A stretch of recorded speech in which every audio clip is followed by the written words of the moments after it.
জিনিস আসলো আসলে ভুল তো মানছর না, আসলে আমারও ভুল। খেয়ালে ব্যাগ তো ইয়া গেছি, চুরিয়ে লইয়া গেছে কি ভুল আমরারও।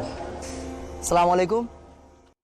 আমরা আজকে যে চরিত্রর মাঝে যে জিনিসটা তুলিয়া ধরতাম চাইছি, আসলে অনেকে আমরা এরকমভাবে মোবাইল তো ইয়া বেকেলে আমরা বিভিন্ন চিন্তাধারা থাকি বা বিভিন্ন নিজের কাজে থাকি, তখন ব্যস্তর সময় অপকৌশলে বিভিন্ন লোক ইটারে অপকৌশল খাটিয়ে আমাদের কাছে মোবাইল কিংবা আসবাবপত্র জিনিসপত্র ছিনিয়ে নেয়।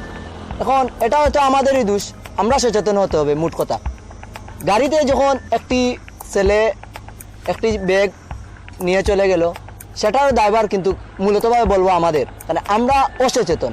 আমাদেরকে সচেতন হতে হবে, তবে আমাদের কোনো জিনিস হারানোর সম্ভাবনা থাকবে না। ধন্যবাদ। তরফ থেকে বিশেষ করে নগর বাংলা ইউটিউব চ্যানেল, ক্যামেরা খাওয়াইস না, আমি তারা ধন্যবাদ জানাইলাম যে নগর বাংলা চ্যানেলের লগে ইউটিউব চ্যানেলের লগে যে যারা জড়িত আছে আপনারা বিভিন্ন শিক্ষা নিয়েও সব অনেক কিছু আমার বলবেন। ব্যক্তিগত তরফ থেকে আমি ধন্যবাদ। ওকে।